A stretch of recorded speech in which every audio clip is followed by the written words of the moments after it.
আসসালামু আলাইকুম।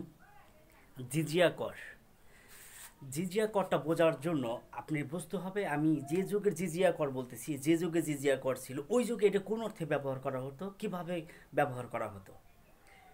আপনি ধরেন, আমরা যদি দ্রৌপদীর কথা ধরি, দ্রৌপদী সে পঞ্চস্বামী গ্রহণ করছে।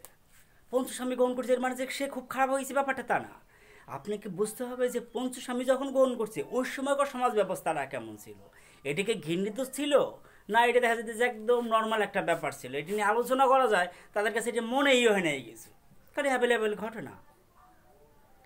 ঠিক জিজিয়া করটা হলো মুসলিমরা যখন ইসলামিক সাম্রাজ্য বা মুসলিম সাম্রাজ্য যখন বিস্তার লাভ করতেছিল, এটা হজরত মোহাম্মদ সাল্লাহ সাল্লামের সময় থেকে, সেটা হলো যে যে ইসলাম ধর্ম গ্রহণ করে নাই সে দেখা যায় যে সে ইসলামিক রাষ্ট্রের ভিতরে চলে আসলো, ইসলামিক সাম্রাজ্যের ভিতরে চলে আসলো, সমাজের ভিতরে চলে আসলো।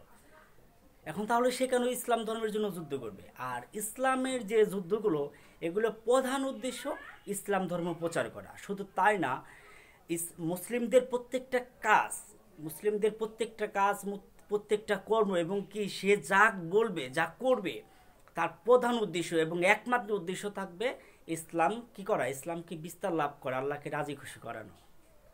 এখন যে ব্যক্তি দেখা যেতেছে অমুসলিম, সে দেখা যেতেছে তাহলে মুসলিমদের সাথে কেন যুদ্ধ করবে?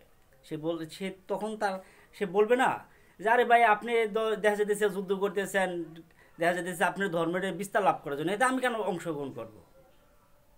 কারণ আপনার ধর্ম তো আর আমার ধর্ম না। আপনার ধর্মের জন্য কেন আমি জীবন দেবো? আপনার ধর্মের জন্য কেন আমি আমার দেখা যেতে যুদ্ধে ঝাঁপায় পড়বো? কিন্তু সে ব্যক্তি তো আবার রাষ্ট্রেও থাকতেছে, তাহলে রাষ্ট্রের সাথে তার কি সম্পর্ক থাকবে? রাষ্ট্রের সাথে সম্পর্ক থাকবে দেখা যেতেছে এই যে যে আমি আপনাকে একটা নির্দিষ্ট পরিমাণ কর দিতেছি, করের বিনিময়ে আপনি আমাকে নিরাপত্তা দিতেছেন, করের বিনিময়ে দেখা যেতেছে আমি যে দেখা আমি যুদ্ধ করব না আপনাদের সাথে, যুদ্ধ থেকে অব্যাহতি।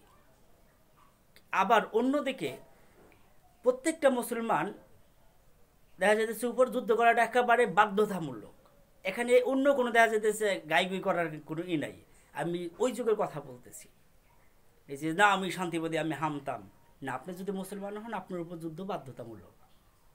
এখন যে ব্যক্তি মুসলিম না তার উপর যুদ্ধ তো বাধ্যতামূলক না, তাহলে সে কেন যুদ্ধ করবে? আরে ভাই দেখা যেতে আপনারা দেখা যেতেছে যুদ্ধ করে ইসলাম প্রচার করবেন, আমি তো ইসলাম ধর্ম অনুসারী না, আমি অন্য ধর্ম অনুসারী, আমি কেন যুদ্ধ করবো? তাহলে আমি কি তখন তার উপর কি হবে?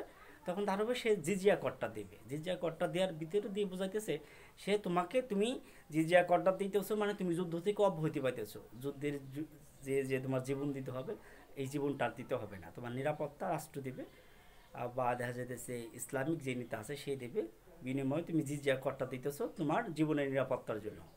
তোমার নিরাপত্তার ঝুঁকি নিয়ে তোমার যুদ্ধে যাওয়া যাবে না, তোমার যুদ্ধে কোনো ধরনের যুদ্ধে অংশগ্রহণ করার দরকারই হয় না। কারণ যুদ্ধ অংশগ্রহণ দেখা যেতেছে আমি তো আমার ধর্মের জন্য প্রচার করতেছি, এটা তো তোমার দরকার না। এটি হইতেছে জিজিয়া করা। আর আমি আবারও বলতেছি, আপনি যে যুগের আমরা কথা বলবো ওই যুগ নিয়ে বিবেচনা করতে হবে। দ্রৌপদীকে যদি আপনি দেখা যেতে যে এই যুগে নিয়ে টানাটানি করেন তাহলে তো দেখা যেতেছে এটা তো কুলুষিত মনের পরিচয়। আপনাকে দ্রৌপদীকে বিচার করতে হলে আপনাকে দ্রৌপদী যে যুগে বাস করছে সেই যুগ অনুযায়ী আপনাকে বিচার করতে হবে। হজরত মোহাম্মদ সাল্লাহ সাল্লামের কোনো কর্মকাণ্ড নিয়ে যদি আপনি দ্বিধাদ্বন্দ্ব থাকে, যদি আপনি নাস্তিক হয়ে থাকে, তাহলে আপনি ওই যুগ অনুযায়ী বিচার বিশ্লেষণ করতে হবে যে উনি এই কাজটা করছে ওই যুগ অনুযায়ী এটা কি ঠিক ছিল কিনা, ওই সময় এটি কি নিন্দিত ছিল নাকি নন্দিত ছিল। ধন্যবাদ সবাইকে। আসসালামু আলাইকুম।